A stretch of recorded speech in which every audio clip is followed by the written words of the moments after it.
ألم تر كيف ضرب الله مثلا كلمة طيبة كشجرة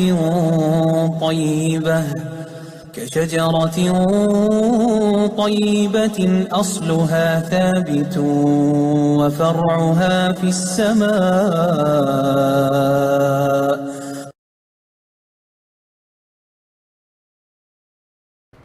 بسم الله الرحمن الرحيم. الحمد لله رب العالمين والصلاة والسلام على رسوله الكريم.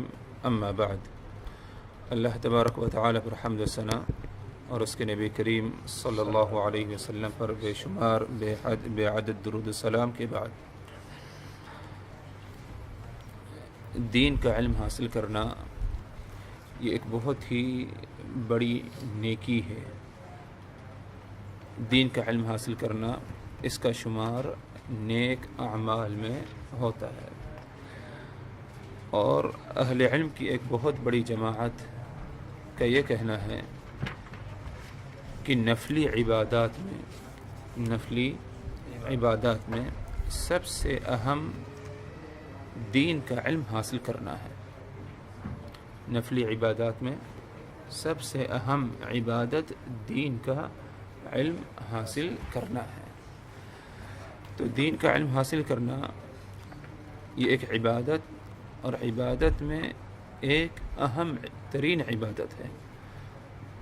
جیسے کہ اہل علم نے کہا کہ نفلی عبادات میں، نوافل میں سب سے اہم اور عظیم عبادت دین کا علم حاصل کرنا ہے، اور وہ دین کا علم جو کتاب و سنت پر کیا ہے، مبنی ہو، کتاب و سنت پر مبنی ہو۔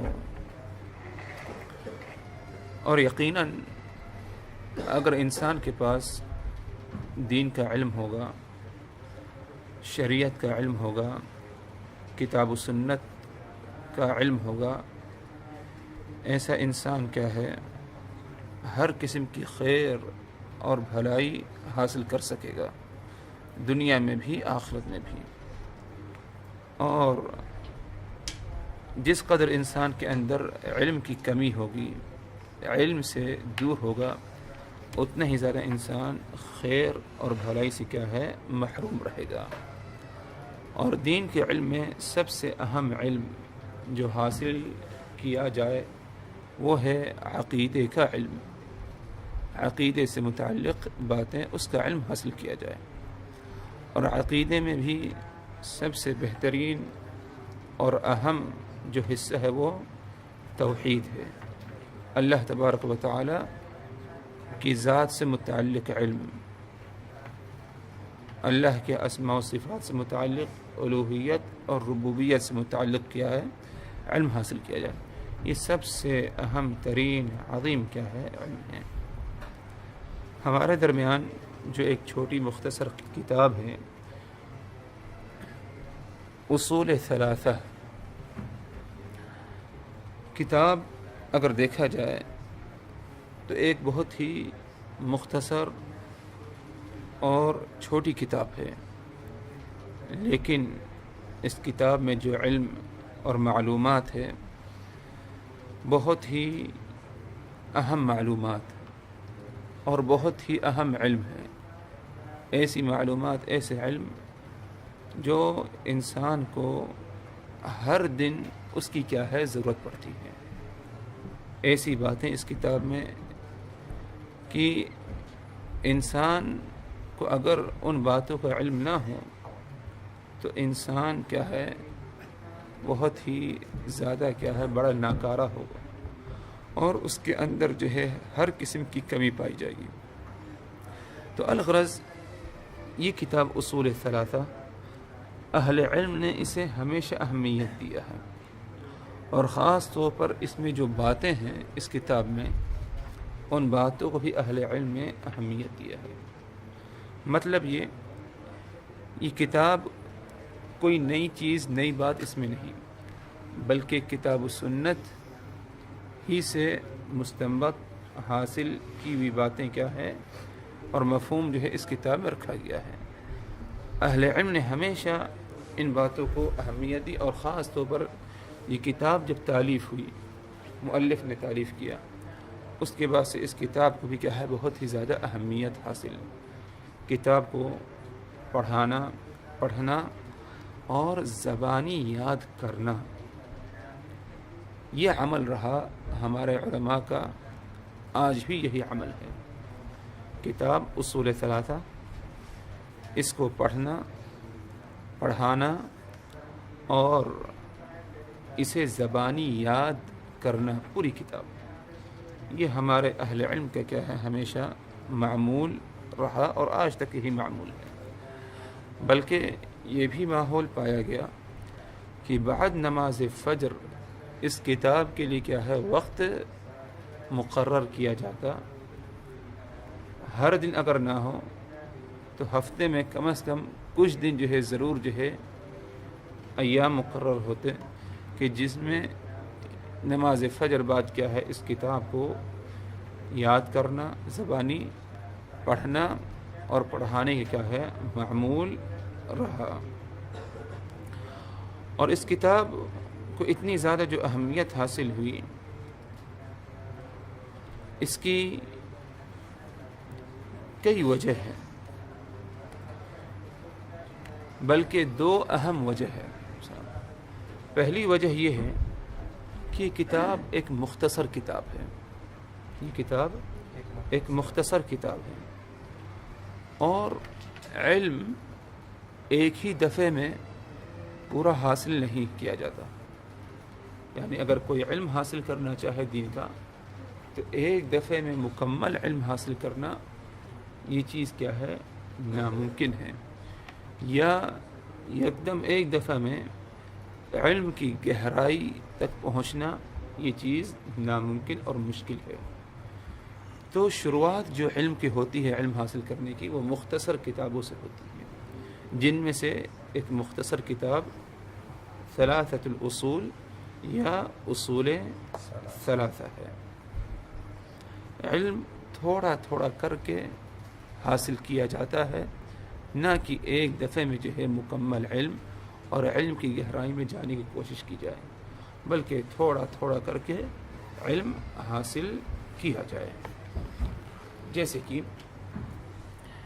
امام زہری رحمہ اللہ فرماتے ہیں، جیسے کہ ابن عبد البر نے اپنی کتاب الجامع میں نقل کیا کہ امام زہری نے فرمایا من رام العلم جملہ ذهب عنه جملہ وإنما يطلب العلم على مر الأيام والليالي.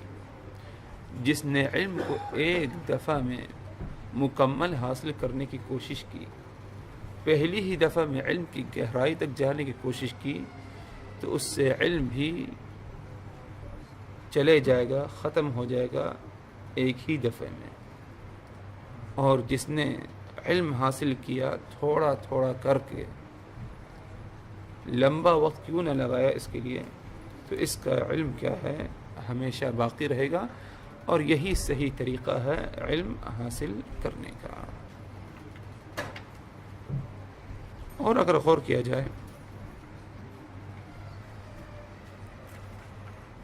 علم جو حاصل کیا جائے وہ مختصر کتابوں سے شروعات اس طریقے سے ہو، اور مختصر مسائل شروع میں حاصل کیا جائے. ایسے مسائل، ایسی باتیں، ایسے مسائل اور ایسی باتیں جن میں کوئی بہت ہی زیادہ اختلافات وغیرہ نہ پایا جائے، بلکہ بنیادی باتیں، بنیادی معلومات، بنیادی علم جو ہے وہ شروع میں حاصل کیا جائے. السلام. پہلی ہی دفعہ میں علم کی گہرائی تک پہنچنا اور اختلافی فروعی مسائل کے پیچھے پڑ جانا، اس سے طالب علم کو علم حاصل نہیں ہوگا، بلکہ بھٹکے گا اور کیا ہے ضائع ہو جائے گا. اسی لیے علم حاصل کرتے وقت انسان کو صبر کی ضرورت ہے، کیونکہ انسان فطری طور پر اگر کوئی چیز حاصل کرنا چاہتا ہے تو کوشش یہی کرتا ہے کہ پہلی فرصت میں جلد سے جلد پورا حاصل ہو جائے. علم کا بھی معاملہ یہی ہے، انسان یہی کوشش کرتا ہے کہ پہلی فرصت میں جلد سے جلد پورا علم حاصل ہو جائے. حالانکہ ایسا کرنا غلط ہے. اس کے لیے کیا ہے؟ صبر کی ضرورت ہے، وقت دینے کی ضرورت ہے. تھوڑا تھوڑا جو ہے علم حاصل کیا جائے اور اہم جو باتیں ہیں ان کو کیا ہے؟ مقدم کیا جائے. اہم معلومات، اہم چیزیں، بنیادی علم جو ہے انہیں کیا ہے؟ مقدم کیا جائے، انہیں پہلے حاصل کیا جائے. فروعی اختلافی مسائل اور گہرائی تک جانا، علماء کے جو اختلافات بیان کیے گئے ہیں مسائل میں، ان کو شروع میں حاصل نہ کریں. خطیب بغدادی رحمہ اللہ اپنی کتاب الجامع لاخلاق الراوی و آداب السامع میں ایک قصہ نقل کرتے ہیں جو فضل ابن سعید سے منقول ہے. کہتے ہیں فضل ابن سعید کہ ایک آدمی علم حاصل کر رہا تھا، لیکن نہیں کر پایا اس نے، کیونکہ اس نے جو طریقہ اختیار کیا شروع میں علم حاصل کرنے کا وہ صحیح نہیں تھا. علم حاصل کرتا ہے، ترک کر دیتا ہے، چھوڑ دیتا ہے، یہاں تک کہ اس نے علم حاصل کرنا ہی چھوڑ دیا. تو ایک دن اس کا گزر ایک ایسے راستے سے ہوا جہاں پر اوپر کی طرف سے پہاڑی پر سے کیا ہے؟ پانی گر رہا تھا، اور یہ پانی جو اوپر کی طرف سے گر رہا تھا ایک پتھر ہی پر گر رہا تھا. پہاڑی کا حصہ ایک پتھر اس پر گر رہا تھا، اور یہ پانی کا گرنا اس پتھر پر، پتھر کیا اس سے متاثر ہو رہا، یعنی اس پر نشانات اور سوراخ ہوتا جا رہا تھا. تو اس نے یہ دیکھتے غور کیا کہ یہ پانی تھوڑا تھوڑا جو گرتا ہے اسی سے کیا ہے؟ یہ پتھر آہستہ آہستہ کیا متاثر ہو رہا ہے. تو یقیناً علم کا بھی معاملہ یہی ہے، تھوڑا تھوڑا علم حاصل کیا جائے، اہم باتیں علم کی حاصل کی جائیں، بنیادی باتیں، تبھی کیا ہے؟ میرا نفس کیا ہے؟ متاثر ہوگا اور مجھے علم حاصل ہوگا. اب اس کے بعد اس کو یہ منظر جو نظر آیا بہت ہی زیادہ اس کے دل پر اترا، دل متاثر ہوا. اس کے بعد سے اس نے عزم کیا اور اپنے دل سے عہد کیا کہ اللہ کی قسم ہے کہ اب میں علم حاصل کروں گا اور اسے ترک نہیں کروں گا، اور جو علم حاصل کروں گا وہ تھوڑا تھوڑا کر کے اور جو ہے بنیادی اہم باتوں کو کیا ہے؟ مقدم کرتے ہوئے. تو الغرض علم حاصل کرنے کے لیے ضرورت جو ہے پڑتی ہے انسان کو صبر کی اور معمول کو باقی رکھنے کی. علم حاصل کرنا ہے تو اس معمول کو باقی رکھا جائے، اور صبر کی ضرورت پائی جاتی ہے، بار بار پڑھنے کی اور یاد کرنے کی کیا ہے؟ ضرورت پڑتی ہے. تو بات چل رہی تھی ہمارے علماء کرام نے اس کتاب کو اصول ثلاثہ یا ثلاثت اصول کو جو اہمیت دی، اس کی ایک اہم وجہ یہ ہے کہ یہ کتاب جو ہے ایک مختصر کتاب، مختصر متن، جس میں اہم اور بنیادی باتیں کیا ہے؟ ذکر کی گئی ہیں. اور علم جو شروع ہوتا ہے مختصر کتابوں سے اور اہم اور بنیادی باتوں حاصل کرنے سے، اس سے کیا ہے؟ علم حاصل ہوتا ہے. ایک دوسرا سبب جس کی بنا پر علماء کرام نے اس کتاب کو اتنی اہمیت دی اور اس کتاب کو اہمیت حاصل ہوئی، وہ یہ کہ اس کتاب میں 3 سوالات جو قبر میں کیے جائیں گے اس کا جواب اس کتاب میں ہے. قبر میں انسان سے کیا سوال ہوگا؟ اس کے رب کے بارے میں، اس کے دین کے بارے میں، اس کے نبی کے بارے میں. جیسے کہ سنن ابی داود، مسند احمد کی روایت ہے کہ قبر میں انسان کو دفنا دینے کے بعد 2 فرشتے آئیں گے، اسے بیٹھائیں گے، اس سے پوچھیں گے تمہارا رب کون، تمہارا دین کون، تمہارا دین کیا، اور تمہارا محمد کے بارے میں کیا خیال ہے صلی اللہ علیہ وسلم. یہ ساری باتیں جو ہے 3 اہم سوالات ہر انسان سے مرنے کے بعد قبر میں کیا جائے گا. یہ 3 اہم سوالات، اور انہی سوالات کے جواب پر انسان کی حکم میں کیا ہے؟ فیصلہ ہوگا خیر اور شر یا جنت اور جہنم کا. تو یہ 3 اہم سوالات، اس سے متعلق کیا علم اور کیا باتیں ہمیں معلوم ہونی چاہیے اس کا ذکر جو ہے اس کتاب میں ہے۔ یہ ایک دوسرا سبب، ایک دوسری وجہ بنتی ہے کہ جس کی بنا پر علماء کرام نے اس کتاب کو اتنی زیادہ جو ہے اہمیت دی اور اس کتاب کو اتنی زیادہ جو ہے اہمیت حاصل ہوئی ہے۔ تو الغرض کتاب اگرچہ ہمیں مختصر لگے، اٹھانے میں رکھنے میں ہلکی ہے، لیکن یہ کتاب بہت ہی عظیم اور اہم کتاب ہے۔ اس کتاب میں بہت ہی اہم باتیں، ایسی باتیں جس کا علم ہر مسلمان کو ہونا چاہیے، ان باتوں کا اس کتاب میں کیا ہے ذکر ہے۔ کتاب کے مصنف اور مؤلف ایک معروف اور مشہور علمی شخصیت شیخ الاسلام محمد ابن عبد الوہاب رحمہ اللہ ہیں۔ ان کی ولادت سن 1115 ہجری میں ہوئی، علاقے نجد میں جو آج سعودی عرب میں ہیں، ادھر جو ہے ان کی ولادت ہوئی سن 1115 ہجری، اور ایسے گھرانے میں ان کی ولادت ہوئی جس گھر میں علم اور علماء کا وجود تھا۔ علمی گھرانے میں ان کی ولادت ہوئی اور دینی اچھا ماحول ان کے گھر کا تھا۔ قرآن انہوں نے 10 سال کی عمر سے پہلے حفظ کر لیا اور زبانی یاد کر لیا تھا۔ قرآن یاد کرنے کے بعد زبانی مکمل انہوں نے بقیہ دین کا علم دوسرا حاصل کرنا شروع کیا، جس میں عقیدہ، تفسیر، حدیث اور جو ہے فقہ وغیرہ ہے، مختلف اپنے زمانے کے علماء کرام سے۔ شیخ محمد ابن عبد الوہاب رحمہ اللہ نے علم حاصل کرنے میں دن اور رات خوب جو ہے محنت کی، اور اسی طرح علم کو زبانی یاد کیا۔ علم حاصل کرنے کے لیے انہوں نے اپنے علاقے نجد سے سفر کیا، مدینہ المنورہ کے اور بھی دیگر مقامات کا انہوں نے سفر کیا، صرف اور صرف کیا ہے دین کا علم حاصل کرنے کے لیے۔ اور کئی مؤلفات، کئی تصنیفات شیخ الاسلام محمد ابن عبد الوہاب رحمہ اللہ کی ہیں، جن میں سے سب سے اہم مصنف اور تالیف کتاب التوحید ہے۔ اسی طرح ایک دوسری کتاب کشف الشبہات، ایک تیسری کتاب الکبائر، ایک چوتھی کتاب ان کی ثلاثۃ الاصول جو ہمارے درمیان ہمارے ہاتھوں میں ہے۔ اسی طرح مختصر زاد المعاد اور بھی دیگر کئی کتابیں اور تصنیفات شیخ رحمہ اللہ کی ہیں۔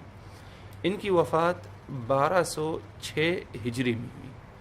شیخ الاسلام محمد ابن عبد الوہاب رحمہ اللہ کی وفات 1206 ہجری میں ہوئی، اور اگر غور کیا جائے ان کی تصنیفات، مؤلفات جو ہیں، ایک بہت بڑا حصہ ان کی تصنیفات کا عقیدے پر، اور عقیدے پر خاص طور پر توحید پر ہے، کیونکہ جس وقت امام صاحب موجود تھے ان کا زمانہ ایک ایسا زمانہ تھا کہ ان کے علاقے میں شرک بہت ہی پایا گیا، خرافات بہت ہی پائی گئی، غیر اللہ کی عبادت کرنا نجد میں اور جزیرہ عربیہ میں بکثرت پایا گیا۔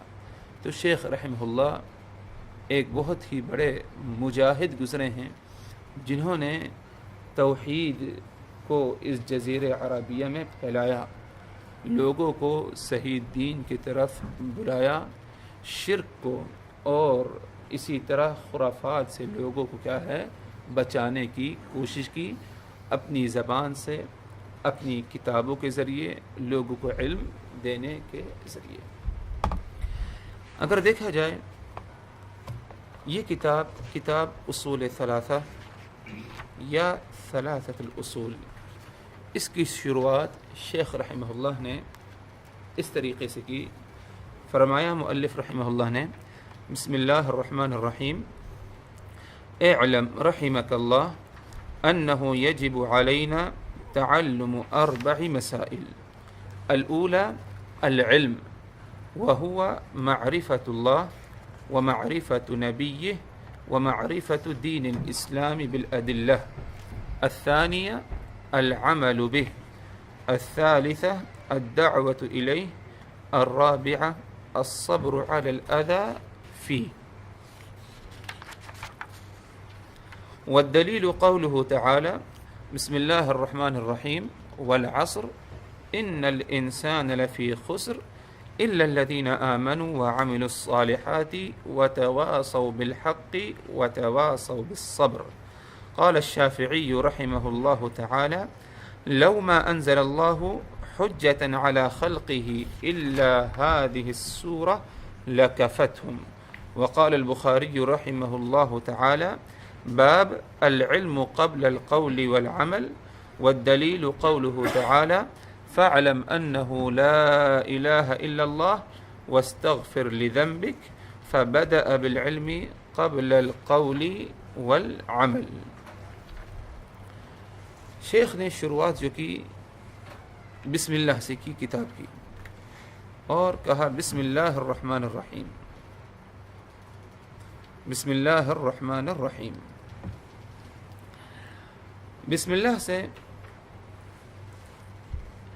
شروعات کرنا چاہے وہ کتاب ہو تصنیف ہو یا کوئی اور جائز اچھا کام ہو اس کا حکم ہمیں دیا گیا اور رسول اللہ صلی اللہ علیہ وسلم کا معمول تھا کہ آپ صلی اللہ علیہ وسلم جب بھی کوئی خط لکھتے تو آپ صلی اللہ علیہ وسلم اس خط کا آغاز بسم اللہ سے کیا کرتے ہیں. بلکہ قرآن مجید کو دیکھا جائے قرآن مجید کی بھی شروعات بسم اللہ سے ہے. سلیمان علیہ السلام نے ملک سبا کے پاس جو پیغام پہنچایا ہدہد کے ذریعے اس پیغام میں بھی کیا ہے شروعات کیا ہے بسم اللہ الرحمن الرحیم سے تھا. تو بسملہ یعنی بسم اللہ سے کسی کام کو شروع کرنا جس میں سے کتابت ہے خط ہے یا تصنیف ہے یہ ایک اچھی بات ہے اور ایک اچھا عمل ہے جس کے ذریعے امید یہ کرتے ہیں ہم کہ بسم اللہ سے اگر کام کوئی شروع کیا گیا تو اس کام میں اللہ تبارک و تعالی برکت ضرور ڈالے گا. اور یہی معمول ادھر ہے کہ شیخ رحمہ اللہ نے اپنی اس مختصر کتاب کی جو شروعات اور آغاز کی وہ بسملہ سے کیا اور کہا بسم اللہ الرحمن الرحیم. آگے کہا شیخ نے اعلم رحمک اللہ. اعلم رحمک اللہ یاد رکھو. اعلم علم سے ہے تمہیں اس بات کا علم ہونا چاہیے. حکم دیا یعنی یہ بات لازم ہے کہ اس بات کا تمہیں علم ہو. لازمی ہے تمہیں اس بات کا علم ہونا چاہیے. اور آگے کہا رحمک اللہ اللہ تم پر رحم فرمائے. رحمک اللہ اللہ تم پر کیا ہے رحم فرمائے. غور کریے کہا کہ اعلم یاد رکھو رحمک اللہ اللہ تم پر رحم فرمائے. یعنی اے پڑھنے والے جو اس کتاب کو پڑھ رہا ہے اس کو مخاطب ہے. اعلم یاد رکھو اللہ تم پر رحم فرمائے. علم رکھو تم اس بات کا اعلم علم رکھو یہ بات تمہیں معلوم ہونا چاہیے اللہ تم پر رحم فرمائے. کیا بات معلوم ہونا چاہیے اس کا ذکر آگے ہے لیکن ادھر اس جملے پر تھوڑی سی جو ہے تفصیل کی جائے کہ رحمک اللہ کہ شیخ رحمہ اللہ نے جو ہے جو دعا دی پڑھنے والے کو سننے والے کو جو کتاب سن رہا ہے کہ رحمک اللہ اللہ تم پر رحم فرمائے. اس میں کیا حکمت ہے؟ اگر دیکھا جائے تو یہ شیخ رحمہ اللہ کی طرف سے دعا ہے. جو اس کتاب کو پڑھتا ہے یا پڑھ کر سناتا ہے سنتا ہے کوئی اس کے لیے دعا ہے رحمک اللہ اللہ تم پر کیا ہے رحم فرمائے. اور شیخ نے صرف یہی دعا کیوں دی اس جملے کے ذریعے کہ اللہ تم پر کیا ہے رحم فرمائیں، کیونکہ یہ جو دین ہے اس دین کا علم نرمی اور رحم اور اسی طرح محبت پر مبنی ہے۔ مطلب یہ دین کا علم زبردستی مجبور کر کے کسی کو جو ہے نہ پہنچایا جائے، سختی کے ساتھ دین کا علم نہ پہنچایا جائے، بلکہ نرمی کے ساتھ رحمت، شفقت اور محبت کے ساتھ کیا ہے، دین کا علم دوسروں کو سکھایا جائے اور پہنچایا جائے۔ اسی لیے شیخ رحمہ اللہ نے کہا رحمک اللہ، اللہ تم پر کیا ہے، رحم فرمائے۔ تو گویا کہ رحمت اور برکت سے متعلق جو ہے مؤلف رحمہ اللہ نے دعا دی ہے، اور یہ معمول ہمارے علماء کرام کا تھا، یعنی صرف شیخ الاسلام محمد ابن عبد الوہاب ہی نے اس پر عمل نہیں کیا، یہ دعا نہیں دی، بلکہ ہمارے علماء کرام جو گزرے ہیں ان کا بھی یہی معمول تھا کہ اپنے شاگرد اور تلامید کو جب دین کا علم سکھاتے تو رحمت کی دعا اور نرمی اور شفقت محبت کے ساتھ سکھایا کرتے، بلکہ حدیث کا جو اجازہ لینا چاہتے، حدیث کی جو سند حاصل کرنا چاہتے جو لوگ، تو اہل علم سب سے پہلے جو حدیث کی سند انہیں دیا کرتے وہ حدیث یہ ہے الراحمون یرحمہم الرحمن ارحموا من فی الارض یرحمکم من فی السماء۔ حدیث سنن ابی داود، ترمذی، مسند احمد کی ہے کہ آپ صلی اللہ علیہ وسلم نے فرمایا الراحمون یرحمہم الرحمن ارحموا من فی الارض یرحمکم من فی السماء۔ جو رحم کرنے والے ہیں، رحمت سے پیش آتے ہیں، شفقت محبت سے، یرحمہم الرحمن، رحمان بھی ان پر رحم کرتا ہے۔ جو رحم کرنے والے ہیں، رحمت شفقت محبت سے پیش آنے والے ہیں، تو رحمان بھی ان پر کیا ہے، رحمت فرماتا ہے۔ ارحموا من فی الارض، تم رحم کرو ان پر جو زمین پر ہیں، انسان ہیں، دوسری مخلوقات ہیں، ان تمام پر کیا ہے، تم رحم کرو۔ یرحمکم من فی السماء، آسمان پر جو ذات ہے وہ تم پر کیا ہے، رحم فرمائے گی۔ الراحمون یرحمہم الرحمن، جو رحم کرنے والے ہیں، پیار سے، نرمی سے، شفقت سے پیش آنے والے ہیں، یرحمہم الرحمن، رحمان ان پر رحم فرماتا ہے۔ ارحموا من فی الارض، آپ نے حکم دیا کہ تم رحم کرو، شفقت محبت کے ساتھ پیش آؤ ان کے ساتھ جو زمین پر ہیں، تمام مخلوقات کے ساتھ۔ یرحمکم من فی السماء، آسمان پر جو مخلوق اور آسمان پر جو ذات ہے، آسمان پر جو ذات اللہ کی ذات ہے، وہ تم پر کیا ہے، رحم فرمائے گی۔ یہ ایک حدیث ہے جو رسول اللہ صلی اللہ علیہ وسلم کی ہے، سنن ابی داود، ترمذی، مسند احمد وغیرہ کی ہے، اور یہ حدیث صحیح ہے۔ کہنا یہ تھا کہ بعض علماء کرام جو اپنے شاگردوں کو حدیث کا اجازہ دیتے، حدیث کی سند دیتے، تو سب سے پہلے یہی حدیث انہیں کیا ہے، سکھایا کرتے، اور اسی حدیث کے بارے میں بتایا کرتے، اور یہی حدیث کہ الراحمون یرحمہم الرحمن ارحموا من فی الارض یرحمکم من فی السماء، اسی حدیث کی سند سب سے پہلے اور اجازہ سب سے پہلے جو ہے دیا کرتے تھے۔ کیوں؟ کیونکہ یہ علم جو ہے اس کی بنیاد، اس علم کا سکھانا اور خود سیکھنا رحمت، شفقت، محبت اور نرمی کے ساتھ ہے، نرمی کے ساتھ ہے۔ سختی کے ساتھ اس علم کا سکھانا اور زبردستی کرنا، زیادتی کے ذریعے یہ علم جو ہے نہیں سکھایا جاتا۔ آگے شیخ نے کہا، جب مؤلف رحمہ اللہ نے فرمایا اعلم رحمک اللہ، اللہ تم پر رحم فرمائے، اور اعلم تم جان لو، ان باتوں کا تمہیں علم ہونا چاہیے. حکم دیا شیخ نے کن باتوں کا؟ انہ یجب علینا تعلم 4 مسائل، ہمیں 4 مسئلوں کا علم حاصل کرنا ضروری ہے اور واجب ہے. یجب واجب ہے، علینا ہم پر، تعلم سیکھنا، 4 مسائل 4 مسائل. مطلب یہ کہ 4 ایسے مسائل ہیں، 4 ایسے مسائل جن کا علم حاصل کرنا ہمارے اوپر کیا ہے؟ لازم ہے، ضروری ہے اور واجب ہے. پہلا مسئلہ کیا ہے؟ فرمایا شیخ نے الاولی، پہلا العلم، علم حاصل کرنا. یہ پہلا مسئلہ ہے اور پہلی بات جس کے بارے میں ہمیں علم حاصل کرنا چاہیے. اور علم حاصل کرنا یہ واجب ہے، وجوب عینی.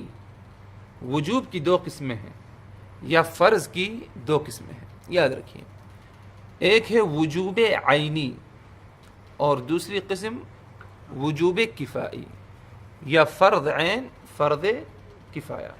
دونوں میں فرق کیا ہے؟ وجوب عینی سے مراد کہ ہر انسان پر فرض ہے، اور وجوب کفایہ یا فرض کفایہ سے مراد کہ بعض لوگوں پر کیا ہے وہ چیز فرض ہے. وجوب عینی اگر کسی ایک نے نہیں کیا تو وہ گنہگار ہوگا، ہر ایک پر فرض ہے. اور وجوب کفایہ کا مطلب یہ ہے کہ بعض لوگوں پر، مخصوص لوگوں پر فرض ہے، اور اگر وہ مخصوص لوگوں نے اس فرض کو انجام نہیں دیا تو تمام لوگ کیا ہے؟ گنہگار ہوں گے. اس کی مثال لے لیجئے، نماز جنازہ. مسلمان کی نماز جنازہ پڑھنا یہ کیا ہے؟ فرض ہے، لیکن فرض کفایہ ہے. کیا مطلب؟ کہ اگر ایک مسلمان کی نماز جنازہ بعض مسلمانوں نے ادا کر دیا، ایک ہی کیوں نہ ہو، 2 ہی کیوں نہ ہو، تو نماز جنازہ اس کی ہو گئی اور وجوب تمام امت کے لوگوں سے ثابت ہو گیا.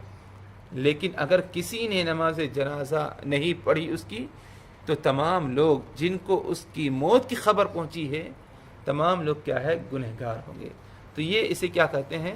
وجوب کفایہ یا فرض کفایہ. تو بات چل رہی، شیخ رحمہ اللہ نے فرمایا کہ 4 ایسے مسائل ہیں جن کا علم حاصل کرنا ہمارے اوپر کیا ہے؟ لازم ہے اور واجب ہے. اور یہ لزوم اور وجوب کون سا ہے؟ وجوب عینی، فرض عین ہے. اور یہ کون سا علم حاصل کرنا ہے؟ اس کی وضاحت کی. وہوا، اور وہ علم مراد ادھر جسے حاصل کرنا چاہیے، معرفت اللہ و معرفت نبیہ و معرفت دین الاسلام بالادلہ. علم حاصل کرنا ہے، یہ پہلا مسئلہ ہے جو لازم ہے، جس کے بارے میں علم حاصل کرنا. پہلا مسئلہ کیا ہے؟ العلم، علم حاصل کرنا.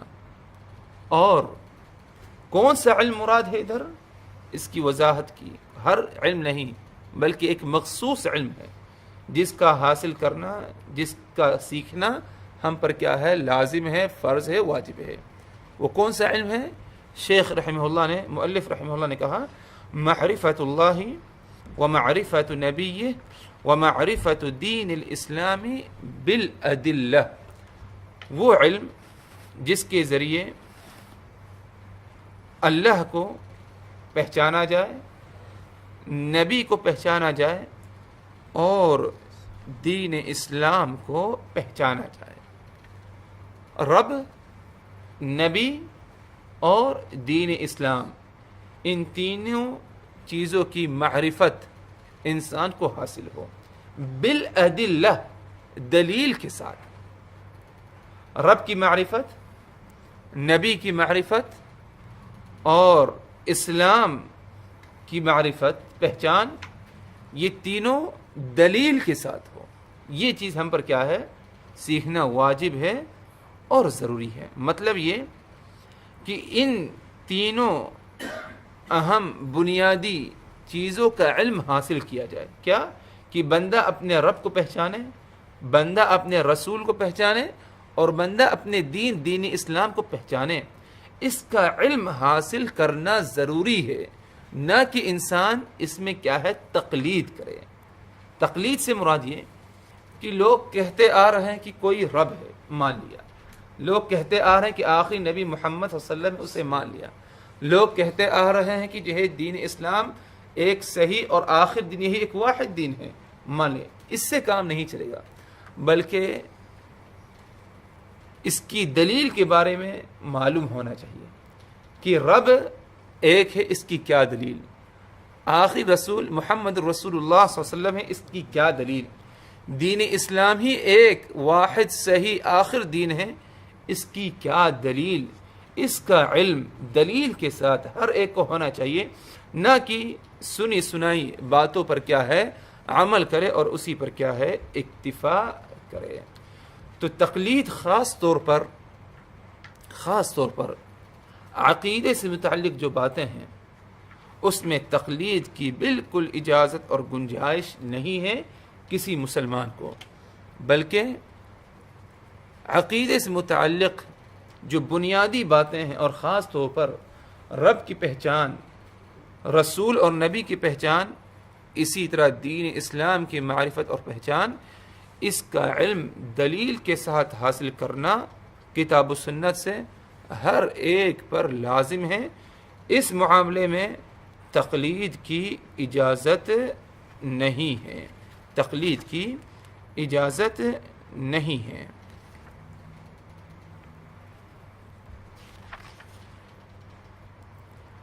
اور اگر غور کیا جائے، انسان زندگی میں اپنا جو ہے ضرور ایک دفعہ کیوں نہ ہو اس بات کا علم ضرور حاصل کرے کہ رب کی معرفت اور اس کی دلیل کیا، کتاب و سنت سے. اللہ کے رسول کی معرفت اور اس کی دلیل کیا، دین اسلام کی معرفت ہو، پہچان ہو، اور اس کی کیا دلیل. ہر ایک پر جو ہے یہ چیز لازم ہے، فرض ہے، وجوب عینی. ان باتوں کا علم حاصل کریں ادلہ اور دلیل کے ساتھ. ایک دوسرا مسئلہ جس کے بارے میں مؤلف رحمہ اللہ نے کہا کہ اس کا علم بھی ہمیں حاصل کرنا لازم ہے، وہ ہے عمل کرنا. جو علم حاصل کیا اس پر کیا ہے عمل کرنا. یہ بھی علم حاصل کرنا ہمارے لیے کیا ہے لازم ہے، عمل کرنا. اور علم پر عمل کرنا اگر دیکھا جائے لازم ہے، لیکن بسا اوقات اگر انسان علم پر عمل نہ کرے تو انسان عمل نہ کرنے کی بنا پر کفر تک پہنچ جاتا ہے، یا بسا اوقات گنہگار ہو جاتا ہے. بسا اوقات علم پر عمل نہ کرے تو ایک مکروہ کا ارتکاب کرتا ہے، اور بسا اوقات علم پر عمل نہ کرنا بعض علم کے حصے پر کیا ہے جائز بھی ہوتا ہے. اس کی وضاحت جو ہے مثال سے ہوگی. علم کی کئی قسمیں ہیں. نمبر 1 توحید کا علم، اللہ کی توحید وحدانیت کا علم. یہ علم حاصل کرنا توحید سے متعلق اور اس پر عمل کرنا یہ واجب ہے اور لازم ہے. اگر کسی نے توحید کا علم حاصل کیا اور اس پر عمل نہیں کیا تو انسان کو کیا ہے کفر تک کیا ہے پہنچا دے گا، اس کا عمل نہ کرنا. اسی طرح شراب ہے، شراب حرام ہے کتاب و سنت سے. شراب حرام ہے یہ علم ہے، اگر کسی نے اس علم پر عمل نہیں کیا تو کافر نہیں ہوگا بلکہ گنہگار ہوگا، ایک کبیرہ گناہ کا مرتکب ہوگا۔ تو ادھر عمل نہ کرنا ایک نافرمانی ہوگی، کفر نہیں ہوگا۔ اسی طرح رسول اللہ صلی اللہ علیہ وسلم کا ایک معمول تھا، ایک مخصوص طریقہ تھا نماز پڑھنے کا، اور آپ صلی اللہ علیہ وسلم نے جس طریقے سے نماز پڑھی اسی طریقے سے نماز پڑھنا، یہی ہمارے لیے کیا ہے؟ خیر و بھلائی ہے۔ نماز میں سنت اعمال پائے جاتے ہیں، مستحب اعمال پائے جاتے ہیں۔ اگر کسی کو علم ہے کہ یہ عمل نماز میں سنت ہے، مستحب ہے، اس کے باوجود اپنے علم کے مطابق اس پر عمل نہیں کیا تو ادھر گنہگار نہیں ہوگا، بلکہ اس کا ایسا کرنا کراہت اور مکروہ ہوگا، کراہت اور مکروہ ہوگا۔ اسی طریقے سے رسول اللہ صلی اللہ علیہ وسلم کے کھانے پینے کا طریقہ، آپ صلی اللہ علیہ وسلم کا کپڑا پہننے کا طریقہ، آپ کا سونے کا طریقہ، چلنے پھرنے کا جو طریقہ ہیئت تھی، اگر کسی کو اس بات کا علم ہے، ان باتوں کا، اور اس پر عمل نہیں کیا تو اس میں کوئی مذائقہ، کوئی حرج نہیں، اس میں کوئی مذائقہ، کوئی حرج نہیں، کیونکہ فطری چیزیں جو انسان سے صادر ہوتی ہیں، کھانا پینا، چلنا پھرنا، نبی سے صادر کیوں نہ ہو، اس میں اقتداء کرنا لازم نہیں اور ضروری نہیں ہے، بلکہ کوئی جان بوجھ کر اگر ترک کر دیا جو دین کا حصہ نہیں، آپ نے خود حکم نہیں دیا ان باتوں کا، تو اس میں کوئی مذائقہ، کوئی حرج نہیں۔ ہاں اگر کسی نے نبی کی محبت اور تعظیم کی بنا پر جو ہے اقتداء کر لی تو ادھر اسے نبی کی محبت کا اجر و ثواب اسے ضرور دیا جائے گا۔ تو الغرض بات چل رہی تھی کہ مؤلف رحمہ اللہ نے کہا کہ 4 مسائل ایسے ہیں جن کا علم حاصل کرنا، معلومات ہونا ہر ایک پر لازم ہے، فرض ہے، واجب ہے۔ پہلا مسئلہ کیا ہے؟ علم حاصل کرنا، اور علم سے مراد کون سا علم ہے؟ جس میں رب، رسول اور دین کی معرفت پہچان ہو، دلیل کے ساتھ، دلیل کے ساتھ۔ دوسرا مسئلہ عمل کرنا، جو علم سیکھا ہے اس پر کیا ہے؟ عمل کیا جائے۔ تیسرا مسئلہ الدعوت الیہ، اس کے طرف دعوت دینا، یعنی جو تم نے علم سیکھا ہے اور جس پر عمل کیا ہے اس کے طرف لوگوں کو دعوت دینا اور بلانا۔ یہ بھی ایک مسئلہ ہے جسے انسان کو سیکھنا چاہیے، اور دعوت یعنی دین اسلام کی طرف دعوت دینا، اور دعوت کا جو کام ہے مقال اور افعال دونوں سے ہوتا ہے۔ مقال مراد باتوں سے، گفتگو کے ذریعے دعوت دی جاتی ہے، اور اسی طرح فعل سے بھی دعوت دی جاتی ہے، یعنی آپ کسی کو دین کی دعوت دیں اپنی زبان سے، یا دین کی دعوت آپ اپنے عمل، اپنے فعل سے دیں۔ اس کی وضاحت کرتے ہیں۔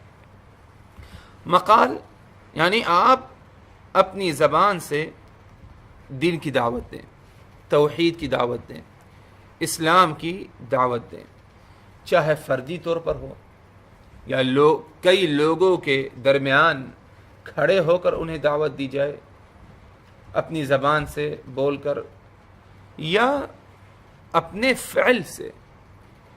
فعل سے کیسے؟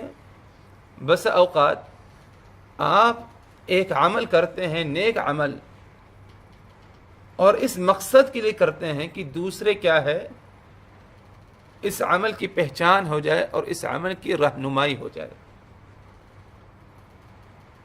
تو لوگ آپ کو جب دیکھتے ہیں آپ کی کیا ہے اقتدا کرتے ہیں، آپ کی اقتدا کریں گے، یا کچھ نہیں کم از کم آپ سے پوچھیں گے کہ بھائی تم نے یہ عمل کیوں کیا، تو آپ ادھر جو ہے اسے تعلیم دیں گے کہ یہ میں نے عمل اس لیے کیا کیونکہ رسول اللہ صلی اللہ علیہ وسلم نے اس طریقے سے اس بارے میں کیا ہے فرمایا ہے، آپ کا حکم ہے، آپ نے رغبت دلائی اس عمل کے لیے، میں نے اس لیے عمل کیا۔ تو آپ نے ادھر جو دعوت دی شروع میں اپنے عمل کے اور اپنے فعل کے ذریعے دیا ہے۔ اس کی ایک مثال لے لیجیے، ایک عجیب و غریب ماحول ہمارے بر صغیر میں پایا جاتا ہے، وہ یہ کہ اذان مغرب اور اقامت نماز کی جو ہے اس کے درمیان نفل نماز کا اہتمام نہ کیا جائے، ٹھیک ہے، اور اگر دیکھا جائے سنت اور مستحب عمل ادھر یہ ہے کہ اذان مغرب اور اقامت کے درمیان 2 رکعت کم از کم نفل نماز کو اہمیت دی جائے، پڑھا جائے، ادا کی جائے۔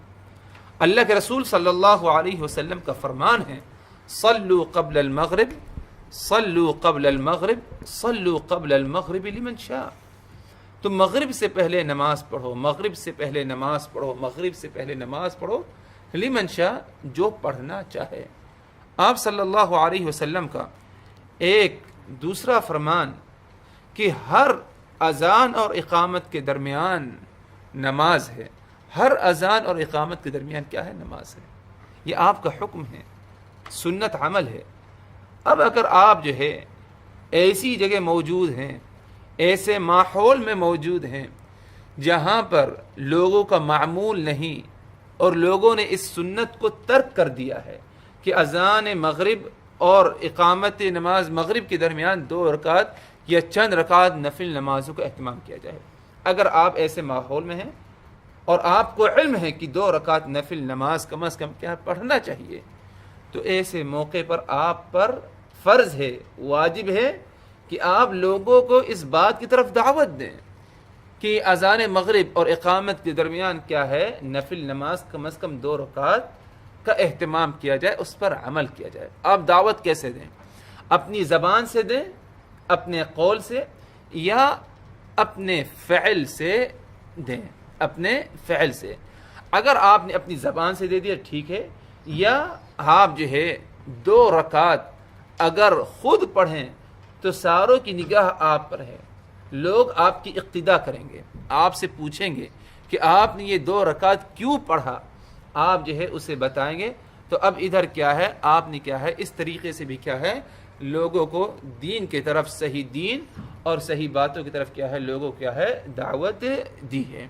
تو الغرض بات چل رہی تھی کہ ایک تیسرا مسئلہ جس کے بارے میں ہمیں علم ہونا چاہیے اور لازم ہے وہ یہ ہے الدعوت الیہ، الدعوت الیہ، دین کے علم اور دین اسلام کی طرف کیا ہے لوگوں کو دعوت دینا۔ چوتھا مسئلہ مؤلف رحمہ اللہ نے فرمایا الصبر علی الاذى فی، صبر و استقامت، صبر و استقامت اس کا علم ہونا چاہیے۔ کیا صبر و استقامت؟ صبر و استقامت سے مراد ادھر یہ ہے کہ دین کا علم حاصل کرنا، دین پر عمل کرنا اور دین کی طرف دعوت دینا، ان تینوں میں صبر کی ضرورت پڑے گی، ان تینوں میں صبر کی ضرورت پڑے گی۔ تو صبر تمہارے اندر پایا جائے اور صبر سے متعلق تمہارے پاس جو ہے علم ہو، کیونکہ اگر دیکھا جائے اگر کوئی انسان علم حاصل کرتا ہے تو اسے صبر کی ضرورت پڑتی ہے، ایسے ہی علم حاصل نہیں ہوتا، دن رات محنت کرے گا اور اپنے نفس سے مجاہدہ کرے گا، صبر کرے گا، تبھی کیا ہے علم حاصل ہو سکے گا. اس کی ایک چھوٹی مثال لے لیجئے. قرآن اگر کسی کو پڑھنا نہیں آتا، کیونکہ یہ آج ایک ماحول بنا ہوا ہے کہ عمر ہماری، ایک لمبی عمر ہماری گزر گئی، لیکن قرآن پڑھنا صحیح طریقے سے آج ہم نے نہیں سیکھا.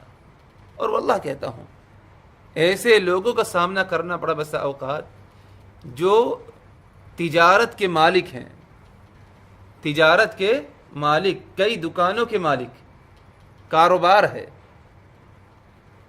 مسلمان ہیں، مسلمان گھرانے سے، مسلمان ملک سے ہے، مسلمانوں کے درمیان رہنے والا ہے، لیکن واللہ اس کو قرآن پڑھنا نہیں آتا. ایک نہیں کئی لوگوں سے سامنا ایسا کرنا پڑا. یعنی ایک جہالت، اتنی زیادہ قرآن سے دوری. تو اب عمر زیادہ ہوئی، قرآن سیکھنا ہے.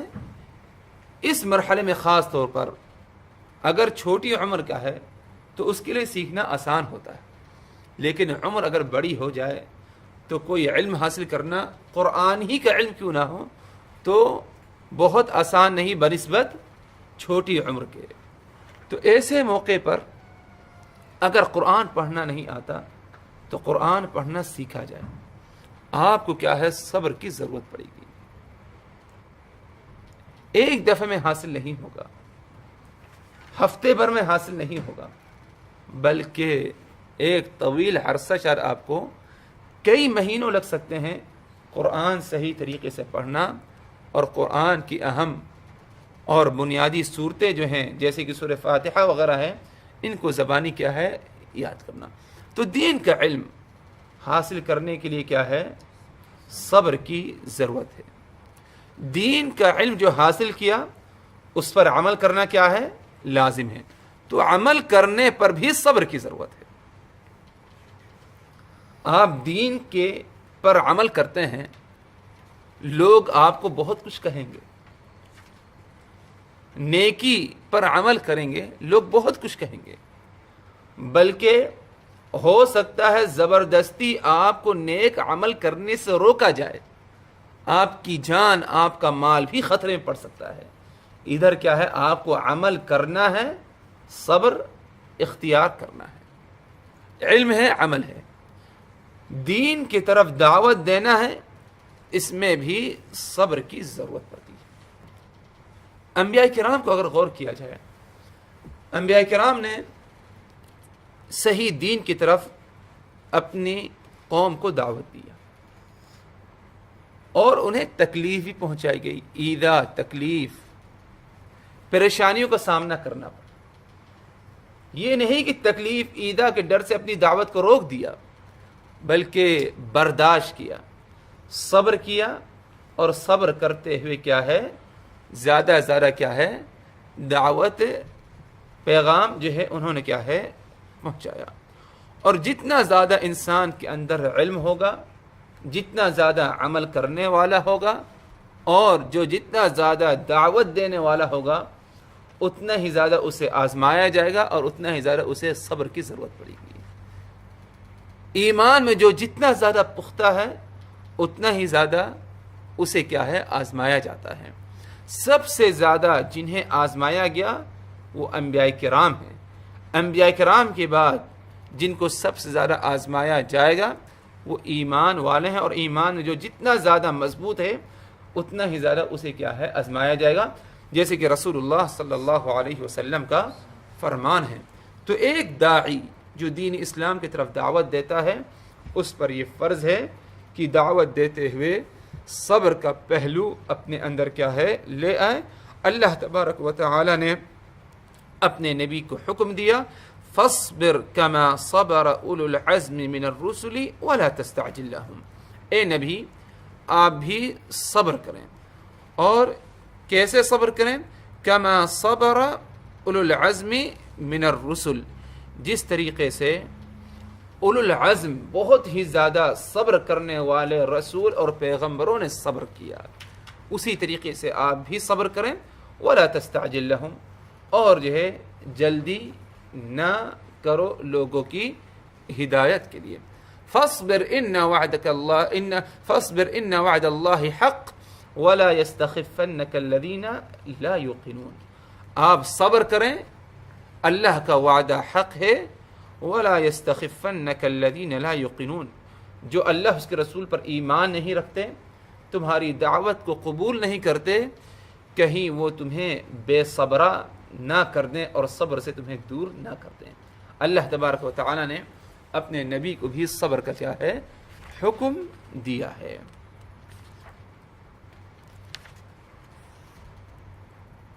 اس بات کی دلیل کیا، کس بات کی؟ علم حاصل کرنا، اس پر عمل کرنا، اس کی طرف لوگوں کو دعوت دینا اور صبر کرنا. یہ 4 مسائل ہیں. شیخ رحمہ اللہ نے مؤلف نے کیا کہا؟ اعلم رحمک اللہ، علم رکھو، جان لو، اللہ تم پر رحم فرمائے. انہ یجب علینا تعلم 4 مسائل، 4 مسائل ایسے ہیں، 4 باتیں ایسی ہیں جن کے بارے میں علم حاصل کرنا ہم پر کیا ہے واجب ہے اور فرض ہے. الاولی، پہلی چیز العلم، علم حاصل کرنا. اور کیا علم؟ معرفت اللہ و معرفت نبیہ و معرفت دین الاسلام بالادلہ، اللہ کی معرفت، اس کے نبی کی معرفت اور دین اسلام کی معرفت دلیل کے ساتھ. یہ پہلی بات ہے جس کا ہمیں علم حاصل کرنا ہے. دوسری چیز العمل بہ، یہ جو علم حاصل کیا اس پر عمل کیا جائے. تیسرا مسئلہ الدعوت الیہ، جو علم حاصل کیا اور عمل کیا اس کی طرف لوگوں کو کیا ہے دعوت دیا جائے. چوتھا مسئلہ یہ ہے کہ صبر کیا جائے، ہر تکلیف کا سامنا کیا جائے اور تکلیف اگر پہنچے تو اس پر کیا ہے صبر کیا جائے. اس کی دلیل کیا ہے؟ اس کی دلیل کیا ہے؟ کیا مؤلف رحمہ اللہ نے اپنے ہی طرف سے ہم پر یہ لازم کیا، فرض کیا؟ نہیں، بلکہ اللہ تبارک و تعالی نے یہ فرض کیا ہے، واجب کیا ہے ہم پر یہ 4 مسائل کا علم حاصل کرنا اور اس کے بارے میں معلومات حاصل کرنا. دلیل فرمایا اللہ تبارک و تعالی کا فرمان ہے، بسم اللہ الرحمن الرحیم، والعصر ان الانسان لفی خسر الا الذین آمنوا وعملوا الصالحات وتواصوا بالحق وتواصوا بالصبر. یہ صورت ہے قرآن مجید کی مکمل صورت ہے، مختصر صورت جو ہم میں سے ہر ایک کو کیا ہے یاد ہوگا. روز مرہ کئی دفعہ ہم اپنی نمازوں میں پڑھتے بھی ہوں گے، لیکن اس کے معنی مفہوم پر غور کرنے کی ضرورت ہے، اس پر عمل کرنے کی ضرورت ہے. دلیل کے طور پر اس صورت کو مؤلف رحمہ اللہ نے پیش کیا اور فرمایا والعصر، اللہ نے فرمایا والعصر، قسم ہے زمانے کی. عصر سے مراد ادھر وقت عصر نہیں، شام کا وقت نہیں، بلکہ عصر سے مراد ادھر زمانہ ہے جس میں دن و رات داخل ہے، انسان کی عمر داخل ہے، انسان کا وقت بھی کیا ہے اس میں کیا ہے داخل ہے. والعصر، قسم ہے زمانے کی. اور اللہ تبارک و تعالیٰ کے لیے جائز ہے کہ اللہ تبارک و تعالیٰ جب چاہے جس چیز کی قسم کھائے، اس میں کوئی حرج نہیں، اللہ کے لیے جائز. مخلوقات کے لیے یہ جائز نہیں. مخلوقات اگر قسم کھائے تو صرف اور صرف کیا اللہ وحدہ لا شریک ہے. اور اللہ تبارک و تعالی اگر کسی چیز کی قسم کھاتا ہے تو مقصد ادھر کیا ہے اس چیز کی عظمت اور اہمیت بتانا. تو اللہ نے فرمایا والعصر، قسم ہے زمانے کی، یعنی زمانہ انسان کی زندگی میں ایک بہت ہی اہمیت رکھتا ہے. وقت عمر بہت ہی اہم چیز ہے، اسے ضائع نہ کرے، اس کی قدر کرے. اللہ نے فرمایا والعصر، قسم ہے زمانے کی. آگے فرمایا ان الانسان لفی خسر، قسم کس بات پر کھائی اللہ نے؟ اس کا جواب ان الانسان لفی خسر، یقیناً انسان خسارے میں ہے. اور کون سا انسان؟ الانسان، ہر انسان کیا ہے خسارے میں. ان الانسان لفی خسر، ہر انسان خسارے میں ہے.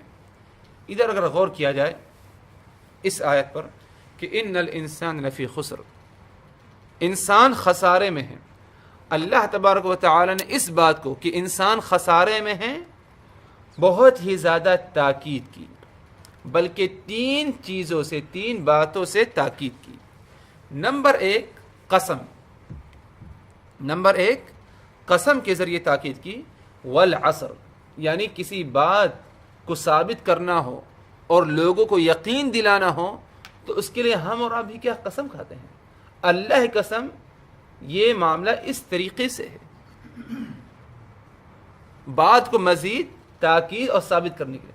تو اللہ تبارک و تعالی نے اس بات کو، کون سی بات کہ انسان خسارے میں ہے، اس بات کی تاکید اور یقین رکھنے کے لیے ہمیں کیا ہے، قسم سے ثابت کیا۔ یہ پہلا طریقہ جو تاکید ہے۔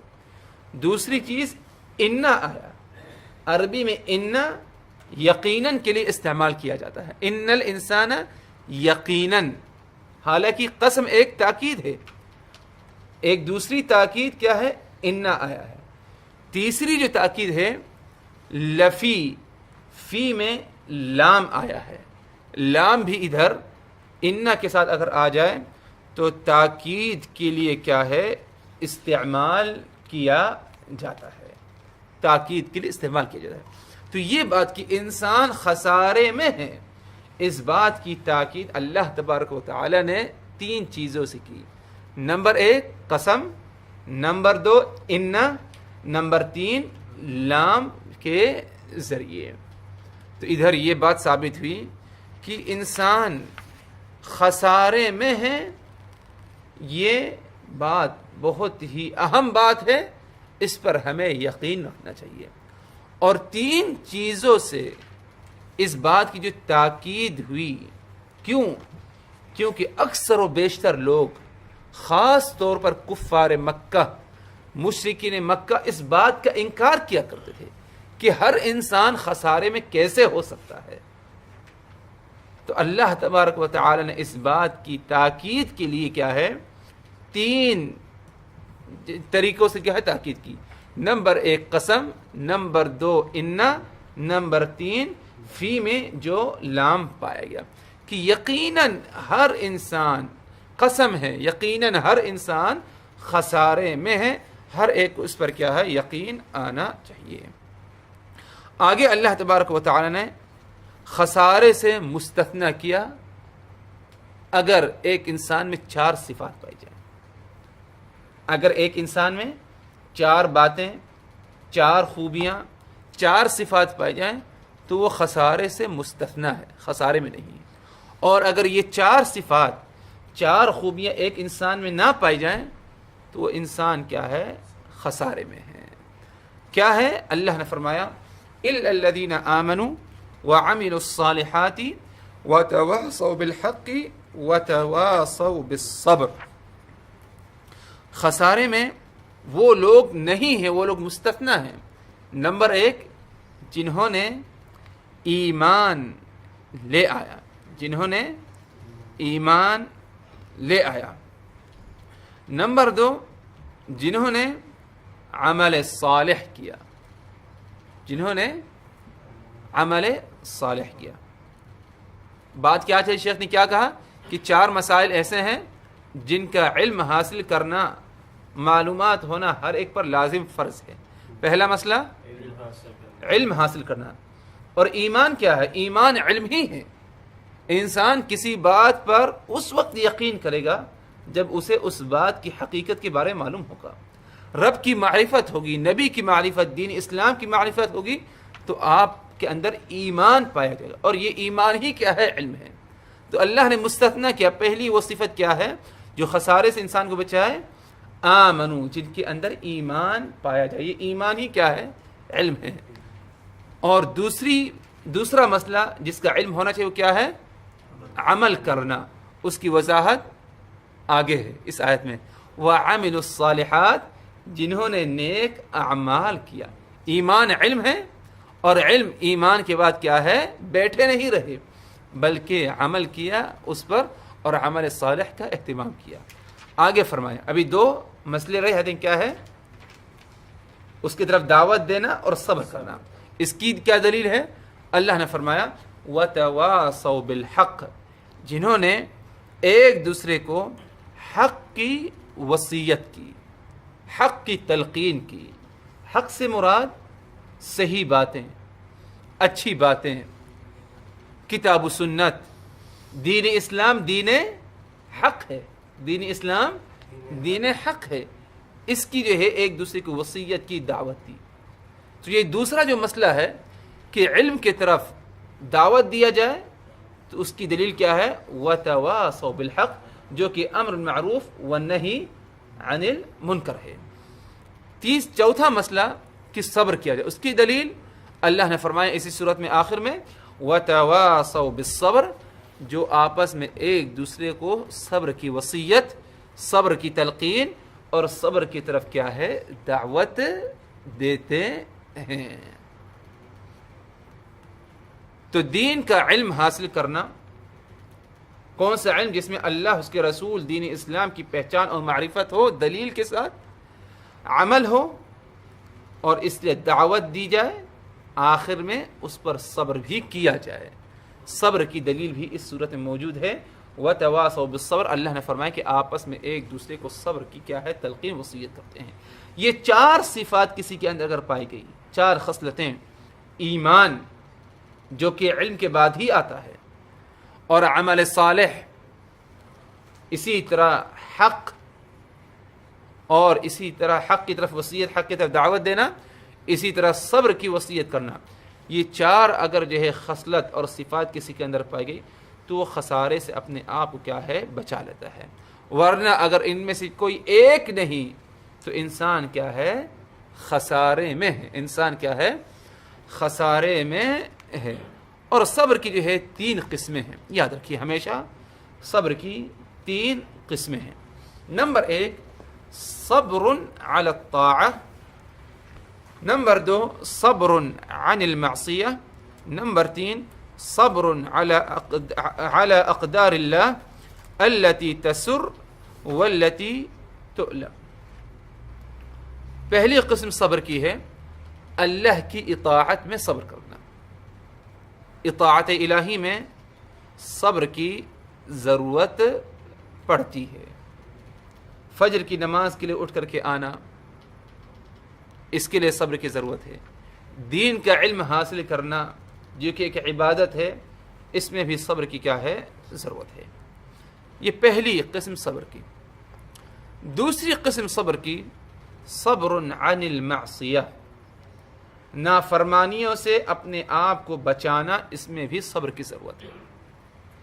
کیونکہ انسان کا نفس شہوات اور برائیوں کی طرف مائل ہوتا ہے.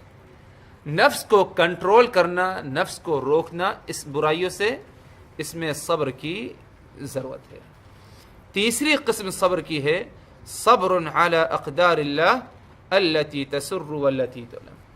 وہ قسم صبر کی جو اللہ تبارک و تعالی کی تقدیر اور اللہ کے فیصلے پر کیا ہے؟ صبر کیا جائے. کون سی تقدیر؟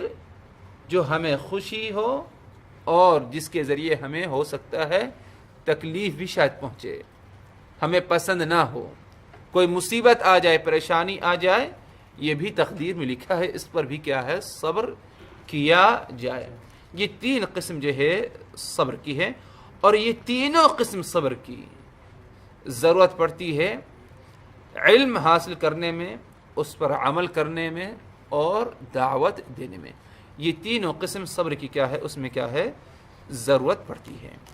آگے مؤلف رحمہ اللہ نے امام شافعی کا قول نقل کیا اور فرمایا قال الشافعی رحمہ اللہ، شافعی رحمہ اللہ نے فرمایا لو ما انزل اللہ حجتا علی خلقہ الا هذه السورة لکفتہم. مطلب یہ کہ اگر اللہ تبارک و تعالی قرآن مجید میں صرف یہی ایک سورت بطور حجت نازل کیا ہوتا لوگوں کے لیے تو یہ ایک سورت کیا ہے؟ کافی ہوتی. غور کریے، پورے قرآن مجید میں اگر اللہ تبارک و تعالی یہی ایک سورت نازل فرماتا لوگوں کی ہدایت، لوگوں کی رہنمائی اور ان پر حجت قائم کرنے کے لیے تو یہ ایک صورت کیا ہے؟ کافی ہوتی. کیسے کافی ہوتی ہمارے لیے؟ کیونکہ اس مختصر سے صورت میں ہمیں اپنے آپ کو خسارے سے، نقصان سے کیسے بچانا ہے اس کا ذکر ہے. اور اسی مقصد کے لیے ہمیں اس دنیا میں لایا گیا کہ ہم اپنے آپ کو خسارے سے بچائیں، ہم اپنے آپ کو نقصان سے بچائیں اور ایمان لے آئیں. صحیح ایمان ہمارے اندر کیا ہے؟ پایا جائے. خسارے سے کیسے بچائیں ہم اپنے آپ کو؟ ایمان ہمارا مکمل کامل کیسے ہو؟ اس کا ذکر اللہ تبارک و تعالی نے اس قرآن میں جو ہے اس صورت میں کیا ہے؟ رکھ دیا ہے.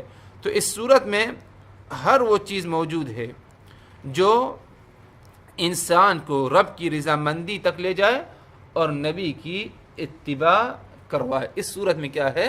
وہ باتیں موجود ہیں، اور یہی باتیں ہیں جس کے ذریعے انسان کو کیا ہے؟ دنیا اور آخرت میں کیا ہے؟ کامیابی ہوگی، اور خسارے سے کیا ہے؟ انسان اپنے آپ کو بچا لے گا. تو بات چل رہی تھی کہ مؤلف رحمہ اللہ نے کہا کہ 4 مسائل ایسے ہیں جن کا علم حاصل کرنا لازم ہے، فرض ہے، واجب ہے. نمبر 1 علم، نمبر 2 جو سیکھا ہے اس پر عمل کیا جائے، نمبر 3 دعوت دینا، نمبر 4 صبر کرنا. اس کی کیا دلیل ہے؟ یہ اگر مؤلف نے کہا کہ ہم پر واجب ہے، فرض ہے، کیا دلیل ہے اس کی؟ ہے اس کی دلیل جو ہے سورہ حشر ہے. جیسے کہ اللہ تبارک و تعالی نے قرآن مجید میں جو ہے فرمایا والعصر ان الانسان لفی خسر الا الذين آمنوا وعملوا الصالحات وتواصوا بالحق وتواصوا بالصبر. آگے فرماتے ہیں مؤلف رحمہ اللہ وقال البخاری رحمہ اللہ باب العلم قبل القول والعمل والدلیل قوله تعالی فاعلم انه لا الہ الا اللہ واستغفر لذنبک فبدأ بالعلم قبل القول والعمل. فرمایا وقال البخاری رحمہ اللہ، امام بخاری نے فرمایا اپنی کتاب صحیح بخاری میں، جو کہ سب سے صحیح کتاب کتاب اللہ کے بعد ہے. کیا فرمایا امام بخاری نے؟ العلم، باب، ایک باب قائم کیا اور اس میں اس مسئلے کا ذکر کیا العلم قبل القول والعمل. علم حاصل کیا جائے قول اور عمل سے پہلے. علم حاصل کیا جائے قول اور عمل سے پہلے. کیا مطلب؟ قول نیکی کی طرف تمہیں دعوت دینا ہے، عمل نیکی پر عمل کرنا ہے، تو اسی وقت کرو جب تم نے اگر پہلے علم حاصل کیا ہو تب. یعنی پہلے علم حاصل کرو، اس کے بعد دعوت دو، اس کے بعد عمل کرو، تبھی تمہاری دعوت صحیح ہوگی اور دعوت کامیاب ہوگی. اور علم حاصل کرنے کے بعد جو تم نے عمل کیا وہی عمل اللہ تبارک و تعالی کے نزدیک کیا ہے؟ مقبول ہوگا، اور جو ہے اللہ تبارک و تعالی کی طرف سے کیا ہے؟ اس عمل کو کیا ہے؟ قبول کیا جائے گا. اس کی دلیل کیا ہے کہ سب سے پہلے علم حاصل کیا جائے قول اور عمل سے پہلے؟ اس کی دلیل قرآن مجید میں فَاعْلَمْ أَنَّهُ لَا إِلَهَ إِلَّا اللَّهُ وَاسْتَغْفِرْ لِذَنبِكَ. تم علم رکھو، جان لو کہ اللہ کے سوا کوئی اور معبود برحق نہیں ہے. یہ علم حاصل کرو کہ ایک اللہ ہے، ایک معبود ہے. وَاسْتَغْفِرْ لِذَنبِكَ، اس کے بعد تم عمل کرو. کیا عمل کرو؟ اپنے گناہوں کی بخشش طلب کرو اور استغفار کرو. یعنی استغفار کی اہمیت ہے، اور استغفار کرنا کیا ہے؟ ایک نیک عمل ہے. اپنے گناہوں کی مغفرت طلب کرنا اللہ سے نیک عمل ہے. لیکن یہ کب ہوگا؟ جب ہمارے پاس علم ہوگا. تو پہلے اللہ نے حکم دیا اعلم فعلم، یاد رکھو، علم رکھو، انہ لا الہ الا اللہ، اس کا علم ہو. اب اس کے بعد کیا ہے؟ فاستغفر لذنبک، اپنے گناہوں کی معافی اور جو ہے بخشش کے طلب کرو. مؤلف رحمہ اللہ کہتے ہیں فبدأ بالعلم قبل القول والعمل. اس آیت میں اللہ تبارک و تعالی نے علم کا حکم پہلے دیا قول اور عمل سے پہلے. قول اور عمل سے پہلے علم دیا.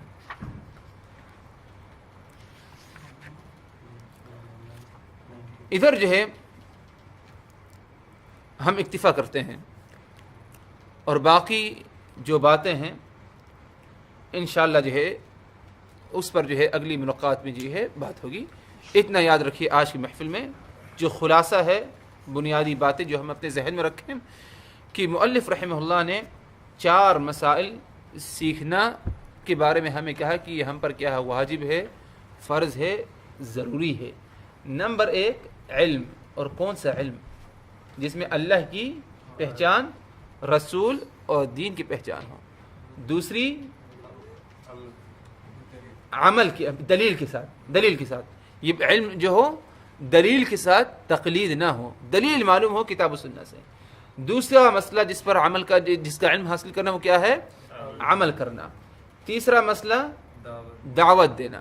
چوتھا مسئلہ اس پر صبر کرنا، اور اس کی دلیل کیا ہے؟ سورہ عصر ہے، والعصر ان الانسان لفی خسر الا الذین آمنوا وعملوا الصالحات وتواصوا بالحق وتواصوا بالصبر۔ اللہ تعالیٰ سے دعا ہے کہ الہ امین، ہم نے جو کچھ کہا ہے، سنا ہے، ان باتوں کو اچھی طرح سمجھنے کی، یاد رکھنے کی، عمل کرنے کی ہمیں توفیق دے۔ وآخر دعوانا ان الحمد للہ رب العالمین۔